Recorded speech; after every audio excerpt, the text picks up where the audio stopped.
ওসমান বকর কইলা ইয়া রাসূলুল্লাহ, আয় আল্লাহর হাবিব, আমার ঘরের মধ্যে যা সামান আছিল তা আমি লইয়া আইলাম, আর আমার ঘরের মধ্যে আল্লাহ এবং আল্লাহর রাসূলের রহমতের বরকতে লইয়া আইলাম। ওয়া সুবহানাল্লাহ।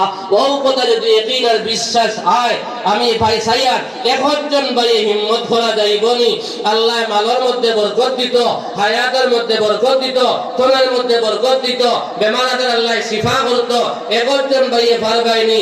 এক নম্বরে 20,000 টাকা নগদ থাকলে তো আলহামদুলিল্লাহ, আর নগদ থাকে না তোরা ফরে দিবে দোয়া করতাম যদি পারা যায়। বাক্কা বড় মজলিস, একজন ভাইয়ে বহুত চাকরিয়ান ভাইয়ান আসন, এক দোকানদার ভাইয়ান আসন, খারবারি ভাইয়ান আসন, একজন ভাইয়ে আপনার আমার লাগিয়া আল্লাহ জন্নত, আল্লাহ আপনার আমার ঘর বানাইতো, আর হযরতে আবু বকরের লগে জন্মনো যাইতাম।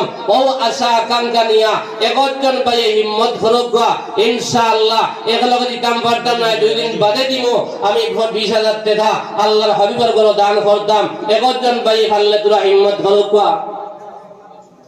দিলওয়ার হুসাইন এক ছাত্র ভাই আপনার ফলা ভাইবা লাগে আল্লাহ তার হ্যান্ডে খুলিয়া দেখবা। আব্দুল সালিক সরারফার তাই 2,000 টাকা দিছেন, আল্লাহ আমার বাড়ি সদকারে কবুল আর মঞ্জুর ফরমাক। একজন ভাই আসুন 20,000 টাকা দেওয়া লাগবো, মনে মনে কইবারে মোল্লা আগে এক লাইনে ওয়াজ করলে একটু তো মালো হাত দিলাইছ, আর মালো হাত দেবার বাদে বহুত ভাই এনতে খারাপ পাই, সেও পেশাবে ধরবো, সেও খালি পাতারে চাইবা ও নিমুল্লাহ হাত হারাইদের জীবনে হাত হারাইছিল হারাইতাম নাই। আল্লাহ যদি মাল কবুল করে ভাই দেবা লাগবো, আর আল্লাহ যদি মাল কবুল করে না আমার দেব 1 লাখ টাকার চেক থাকলে 1 টাকা আল্লাহ এই জায়গা কবুল করতো না। নিশ্চয় আপনারা এলাকার মানুষের মালর মাল দে পয়সারে আল্লাহ কবুল করেছে, ওই হিসাবে আমার ভাই দেওয়া শুরু করে দিছ। ওই হিসাবে আমি চাই আর যদি হিম্মত করা যায় একজন ভাই ভাই নিয়ে আপনার 20,000 টাকা দিতায়।